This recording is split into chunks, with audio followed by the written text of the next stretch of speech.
Painted, painless learning. Okay,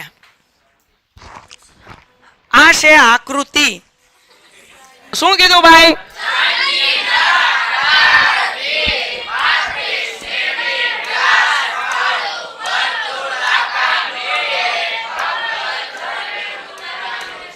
આ તો છોકરીઓનું buckle છે. તો કે લે પીજો છે, બકલ ખાયા. હાલો હાલો અહીંયા ધ્યાન રાખો. તો આ એક બકલ છે. શું છે? ચાંદીના આકાર વાળું છે. બેન ચાંદી વાળા બેન અહીંયા ધ્યાન રાખો. હાલો આકૃતિમાં બતાવ્યા પ્રમાણે વર્તુળ ને 10 સમાન વૃત્તાંશના વિભાજિત કરે તેવા 5 વ્યાસના બનાવવામાં પણ તારનો ઉપયોગ કર્યો. એનો મતલબ હું કે આ બકલ એવું બનાવેલું છે કે એની કોર છે ને એ તારની બનેલી. સમજજો, કોર કેની બનેલી છે? ઉભા રહો. હાલે ભાઈ, કોર ભાઈ આવ. થાય હરખું. વેઇટ વેઇટ વેઇટ, સ્કીપ નહીં કરતા. તમારા ફાયદાની વાત છે. ધોરણ 10 ની અંદર આવ્યા છો, બોર્ડની પરીક્ષા આપવાની છે, જોરદાર રિઝલ્ટ લાવવું છે, તો પેન્ટેડ એપ્લિકેશન ડાઉનલોડ કરો અને ચેમ્પિયન બેચ લોન્ચ થઈ ગઈ છે. ચેમ્પિયન વિદ્યાર્થી સાથે ભળી જાઓ. આ લાઈવ લેક્ચરની અંદર ગણિત, વિજ્ઞાન, સમાજ, ઇંગ્લિશ, ગુજરાતી બધુંય ભણાવીએ છીએ. અનમ્યુટ કરીને ઘરેથી બોલીને ડાઉટ પૂછી શકો અમારા લાઈવ લેક્ચરમાં. અને તમારે ટ્રાય કરવી છે, ખાલી 300 રૂપિયા આપીને મહિનો દિવસ ટ્રાય કરો ને પછી મજા આવે તો આગળ જોડાવો. તમે એમ કહો સાહેબ તમારું રિઝલ્ટ આ છે, મારી પાછળ રિઝલ્ટના ફોટા જોઈ લો અમારા ટોપર્સ, અને તમે ચેમ્પિયન બનવા માંગતા હો ચેમ્પિયન બેચ સાથે જોડાઓ. Good bye. પરફેક્ટ નો થયું પણ સમજી જાઓ. જો આ ચાંદીનો એક તાર છે. આગળ હું કીધું ભાઈ? તો નંબર 1, જરૂરી ચાંદીના તારની લંબાઈ શોધો. તો હું ગોતું છું. આપણે લખીએ ચાંદીના તારની લંબાઈ. ચાંદીના, મને આવડતું નથી ભાઈ. તમે જગતની માલિપા જુઓ મારા બાપ. આ ગોલ રાઉન્ડ એ પીળા કલરનું છે, એ ચાંદીનો તાર છે.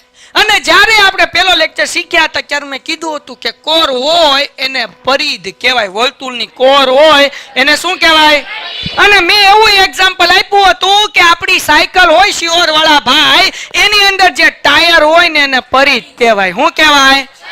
સમજાણું કે નહીં? તો આ જે ગોળ કોર છે એને શું કહેવાય? તો ચાંદીના તારની લંબાઈ ગોતીએ તો એમાં એક તો પરિધ જ આવશે વત્તા. હવે જો આ ચાંદીનો તાર છે, આ એક લીટી, ધ્યાન રાખજો આ લીટી છે. શું છે? તો આ એક લાઈન, આ કેટલી લીટીઓ છે? એટલે 5 લાઈન છે. આને કહેવાય વ્યાસ. શું કહેવાય? કેટલા વ્યાસ છે? હાલો ધ્યાન રાખો. એટલે 5 ગુણ્યા વ્યાસ. હવે સમજો, આપણે ચાંદીની તારની લંબાઈ ગોતીએ. શું ગોતીએ છીએ? ચાંદીના.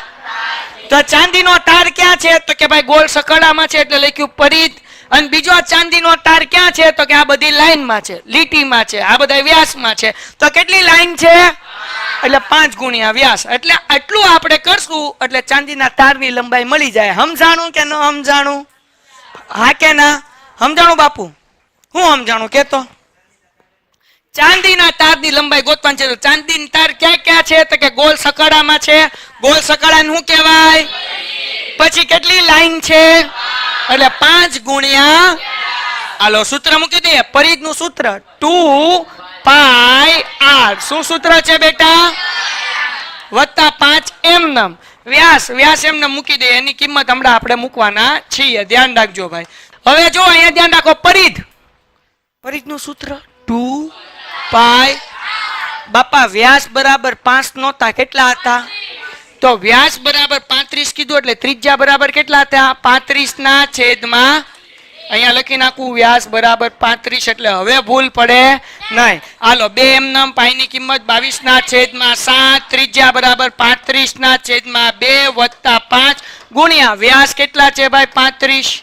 2 2 ઉડી ગયા. 7 પંચા 22 પંચા 110 વત્તા 35 પંચા કરવાના તો કેટલા થાય? 5 પચો પચો 25 વધી પડી 2 5 તેરી 15, 15 ને 2 17 એટલે કેટલા આવ્યા? 175.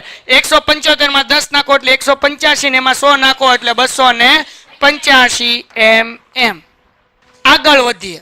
કઈ ડાઉટ નથી ને ભાઈ? હાલો આગળ હું કીધું નંબર 2, છેલ્લી વસ્તુ 1 મિનિટમાં આવડી જાય એવું. ઘરેણુંના દરેક વૃત્તાંશનું ક્ષેત્રફળ શોધો. એટલે આ વૃત્તાંશનું ક્ષેત્રફળ ગોતવાનું છે. આપણે આ હેઠે વાળું લઈ લઈએ. તો વૃત્તાંશ એટલે લઘુ વૃત્તાંશ થાય ને, એના માટે થીટા ગોતવું પડે.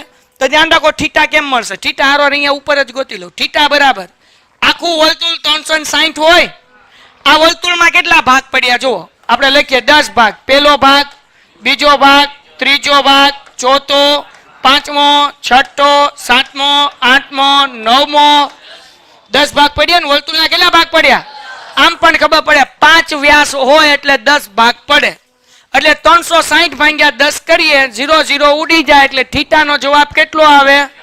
36 ડિગ્રી આવે. કેટલો આવે? હવે આપણે ગોતવાનું છે લઘુ વૃત્તાંશ. શું ગોતવાનું છે ભાઈ?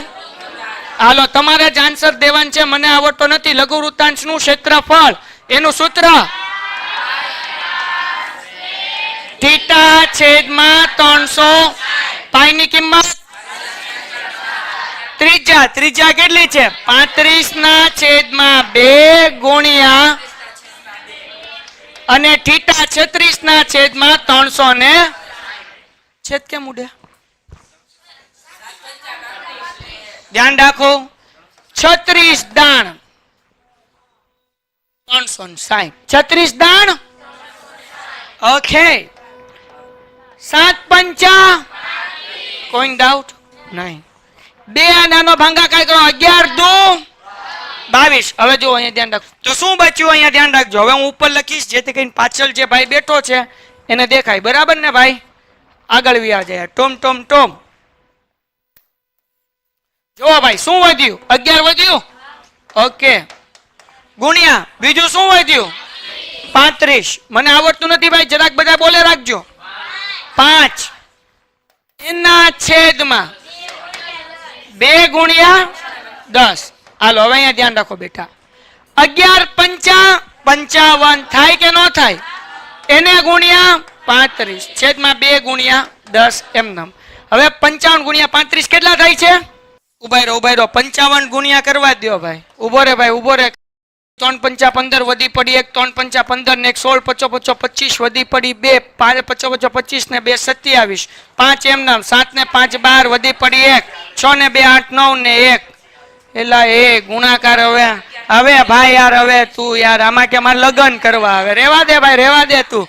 કેટલા આવ્યા? 19 25. આ તો પણ કહેવાય ને અખંડ ગુણાકાર નથી એમ. હાલો આ બધાનો ગુણાકાર કેટલો આવ્યો?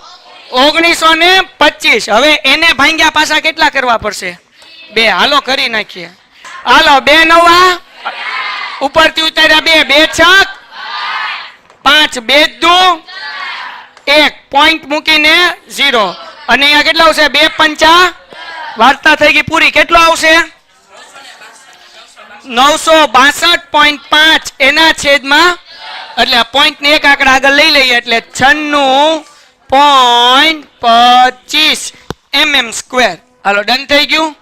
હાલો એટલે યાદ રાખો ગમે એટલો હોશિયાર છોકરો હોય, એક્ઝામમાં આગળ બેઠો હોય કે પાછળ બેઠો હોય કે છોકરી બેઠી હોય, ઈ કે જવાબ લખવાનો ને કે સાહેબ જેવો હાલ થાય.